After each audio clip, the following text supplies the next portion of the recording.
Kia ora koutou, and welcome back after the break.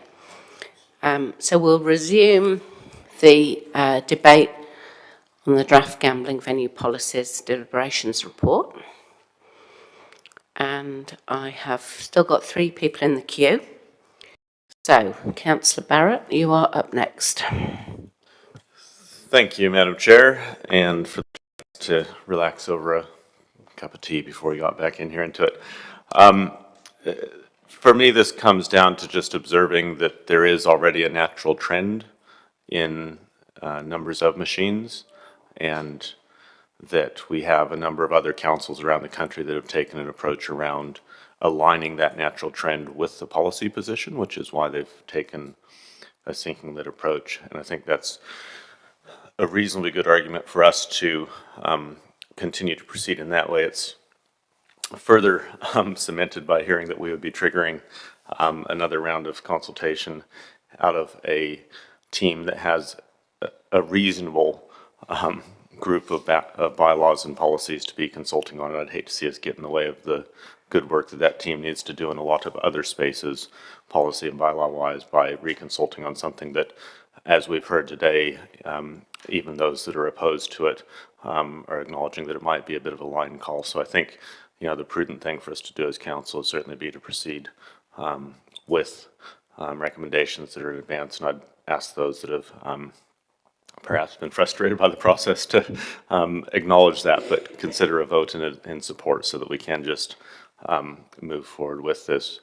The other thing I wanted to raise, is some of the issues, I guess, that this has surfaced for me. And the first one is really around the reliance of community organizations on these tainted funds, and we as a council finding a way to advocate for pathways out of that.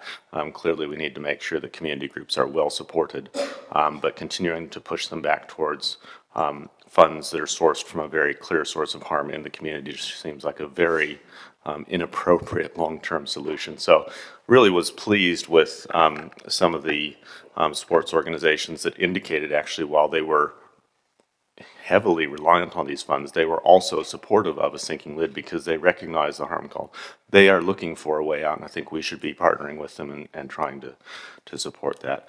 The second thing that has surfaced for me is about the relocation. I think it is probably helpful now having it explicit there. It doesn't mean that I'm not concerned about it. I'm actually quite concerned about it.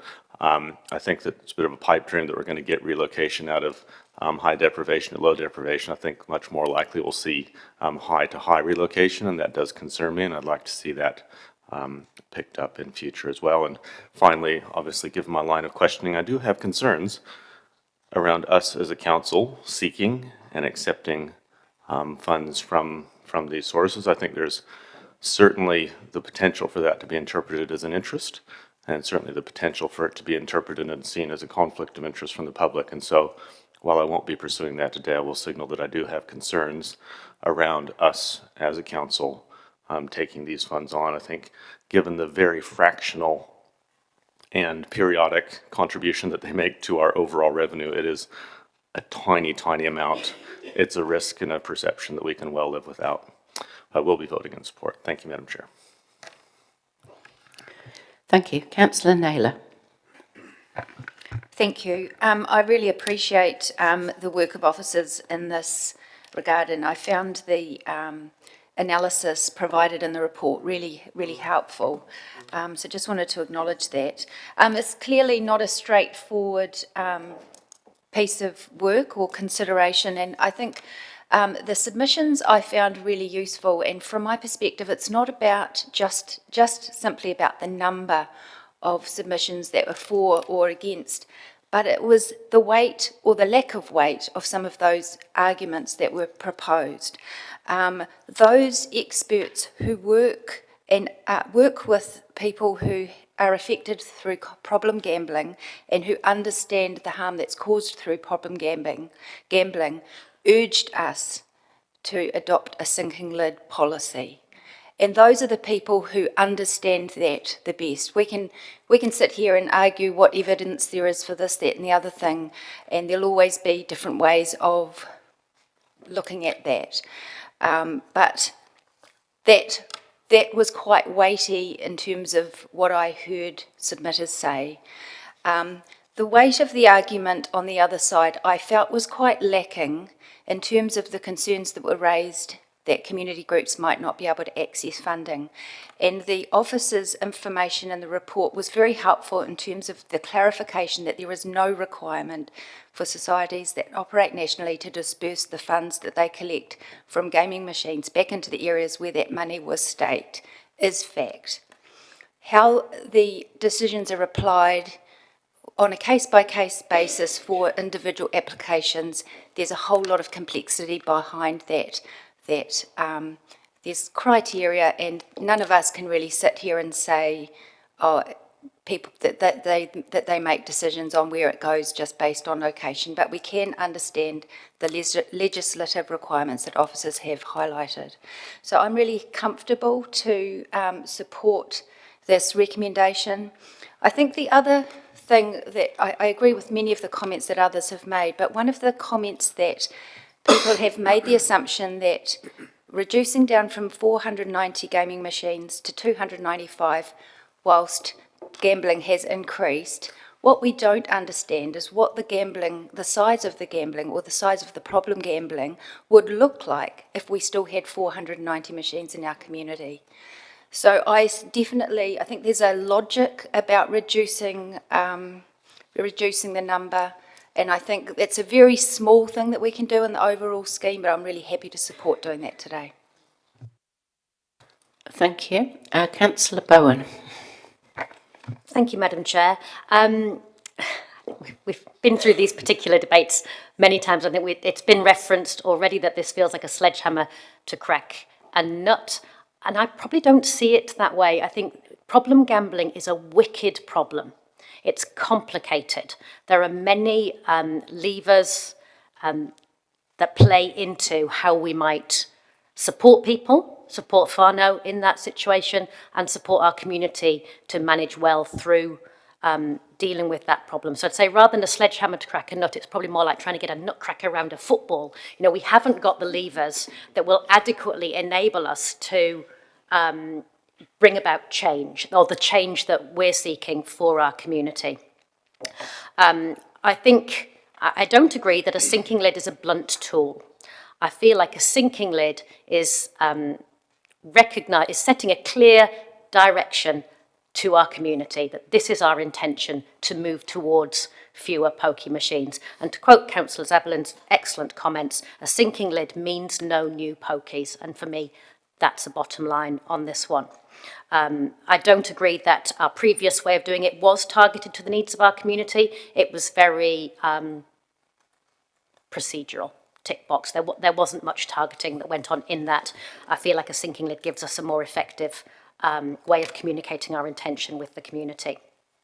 There are questions about the funding, and for me this was quite interesting that this policy came up at the same time as our community funding report, to be able to compare what we as council put into community funding compared to the funding that comes from the gaming trust. That is quite confronting, and the Mayor is absolutely right to say we have to think about what that transition might look like in financial terms as this direction continues. This is not a straightforward issue, and noting that lots of the submissions, while lacking, I'm thinking particularly of one from the National Young Performers Award, which you'll all know is very close to my heart, who submitted in favour of us, or against us sinking lid, in favour of them needing to keep their funding. It wasn't a particularly good submission, there was no detail to it, but I know what was behind it is people just don't know what they would do without that access to funding, and I think we will have to think about that as we signal this forward intention.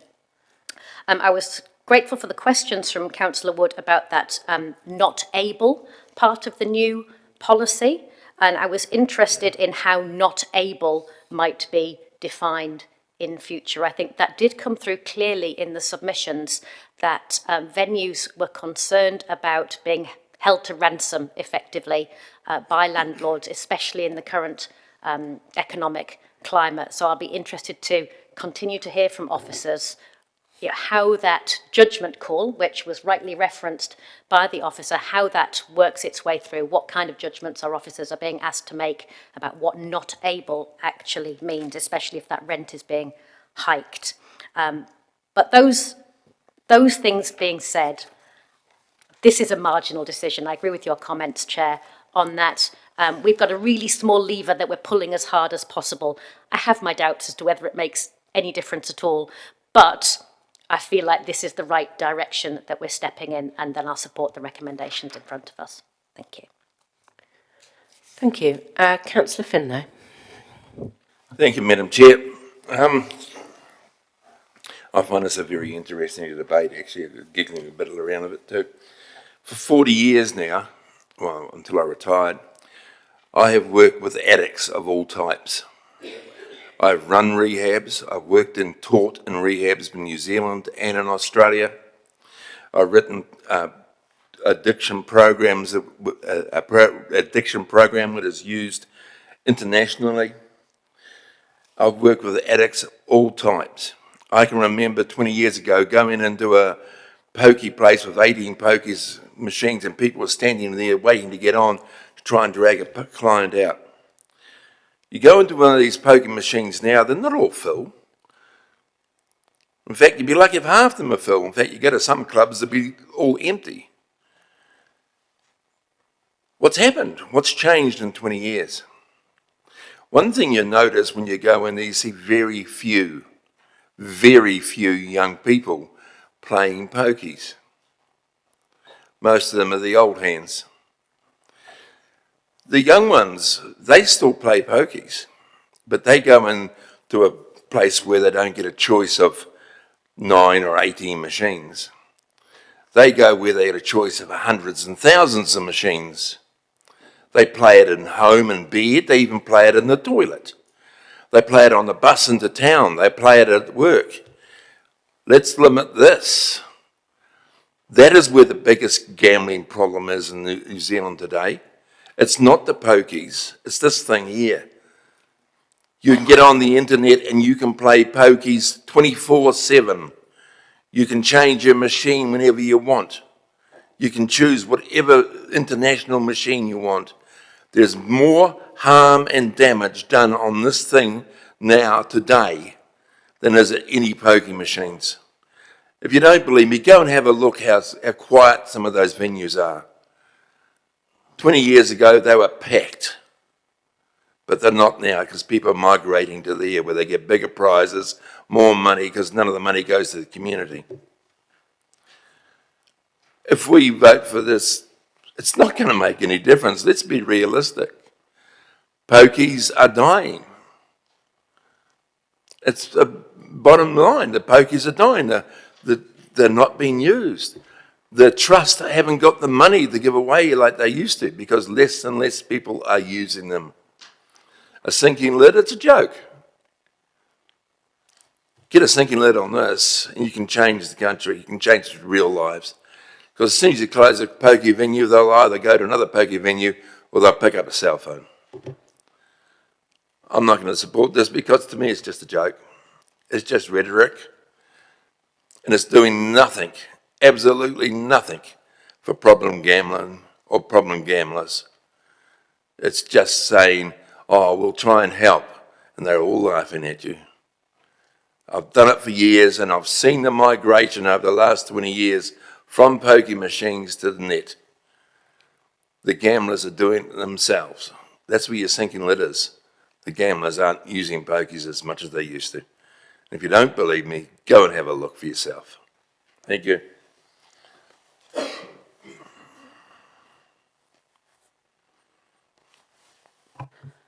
Sorry, I was a bit stunned. Councillor Mickelad. Thank you, Madam Chair.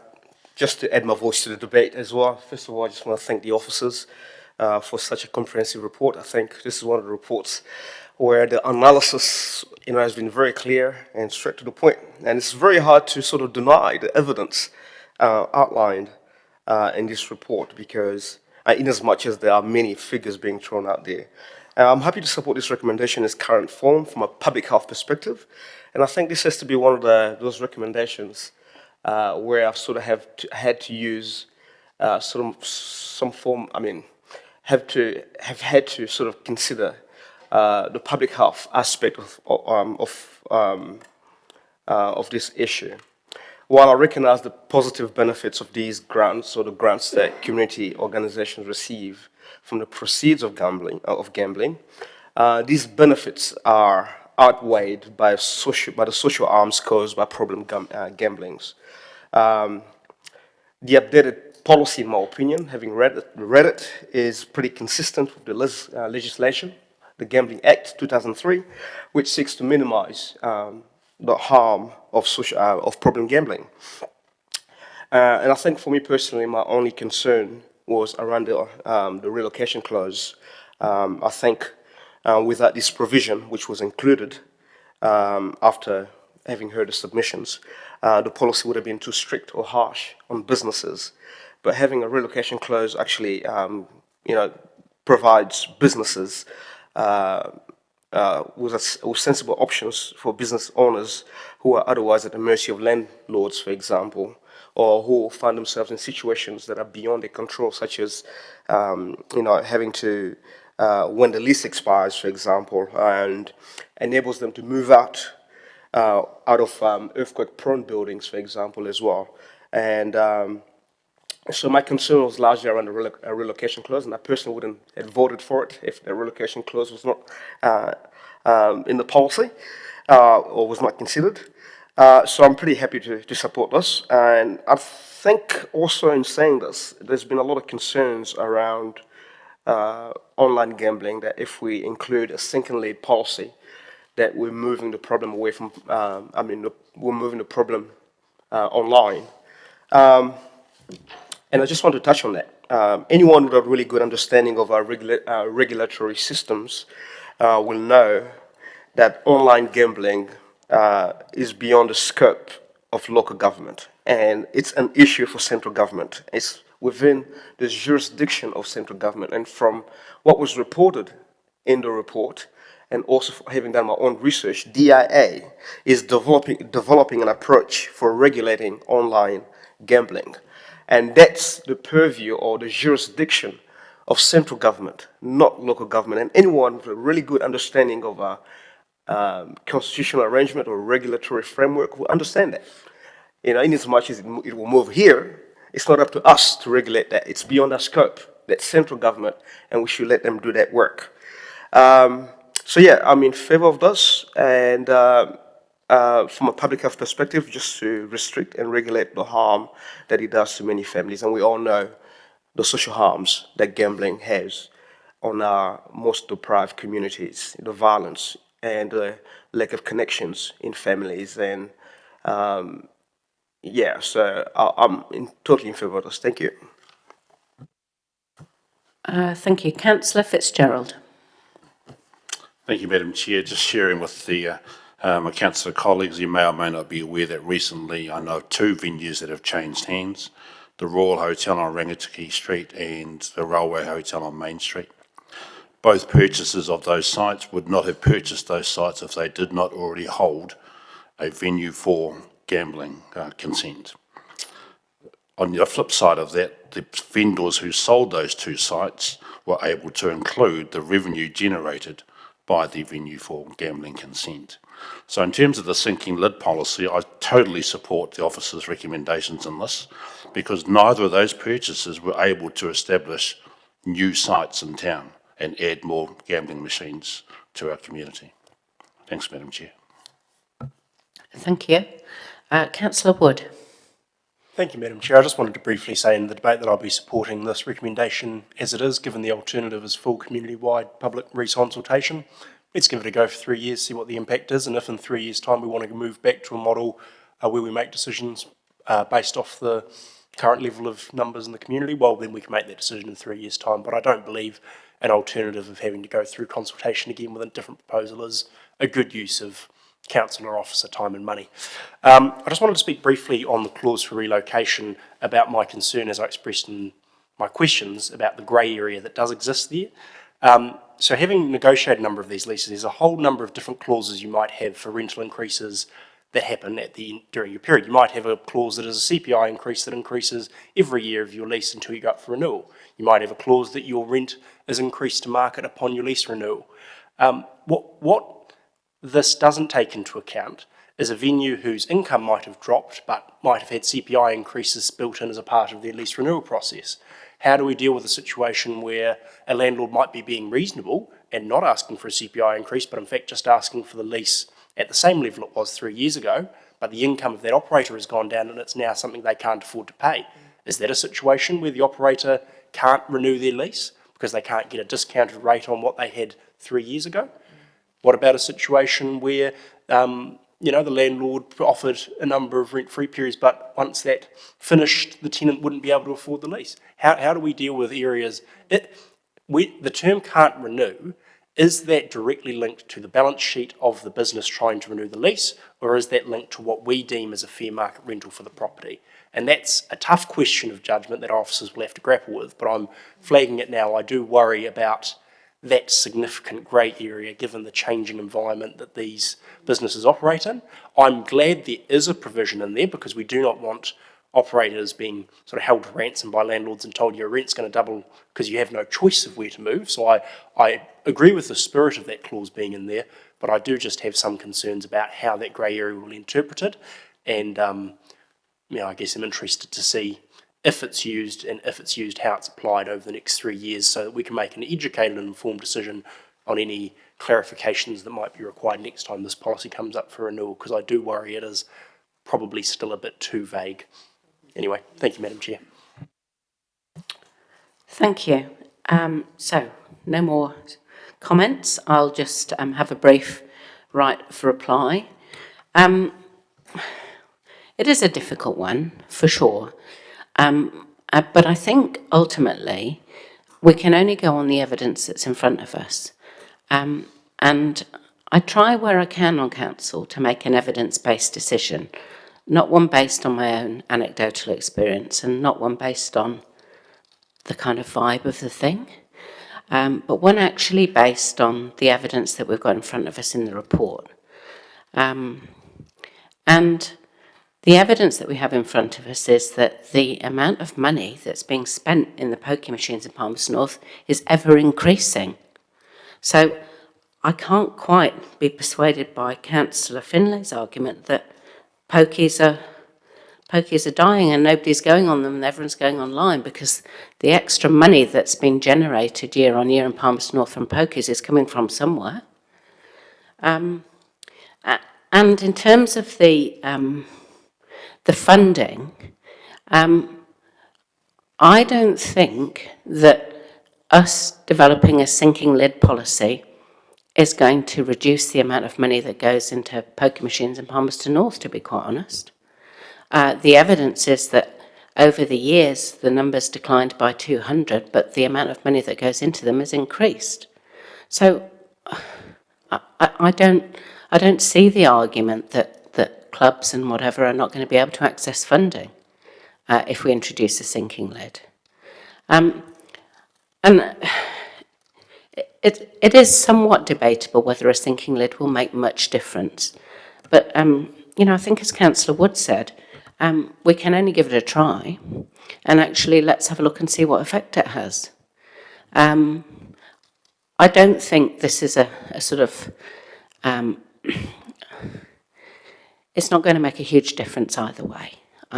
But given that we have gone out to consult on this, given that the majority of submitters were in favour of it, given that the evidence suggests that reducing Class 4 gambling will be beneficial to the community, then I think we should give it a try. So I hope you will all vote in favour. Now, given that some people have expressed that they're not going to vote in favour, I think we need to take recommendations separately, because no one has commented on the TAB venue policy, and so I assume that people are intending to vote for that. So we'll take recommendation 1 first. That's okay with the administrators. And we'll just vote on recommendation 1, which is that the committee recommends the council adopt Class 4 gambling venue policy 2023 attachment 2 of the memorandum.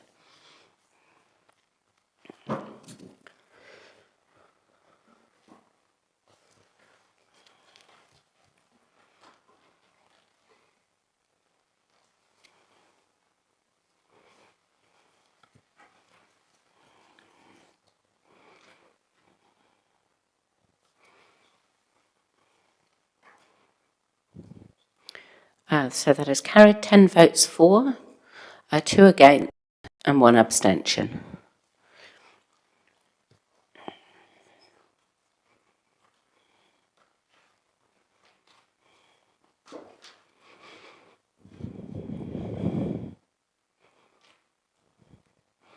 And now we'll vote on recommendation 2, that the committee recommend the council adopt the TAB venue policy 2023, attachment 3 of the memorandum.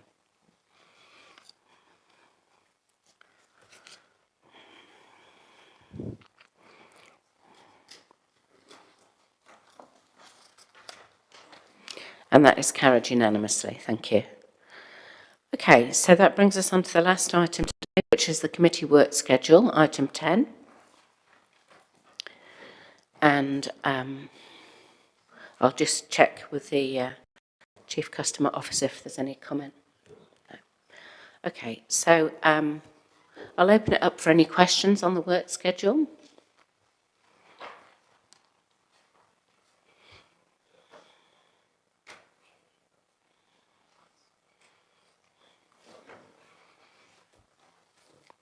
Okay, so I'm happy to move that we receive the work schedule. Presumably, is it just dated September? It doesn't have an actual day date on it. September 2023, seconded Councillor Hancock. I will just comment that there's a significant amount of work there. I hope we're adequately resourced for it. Are there any comments from anyone else? No. Well, then we will vote on the work schedule, please.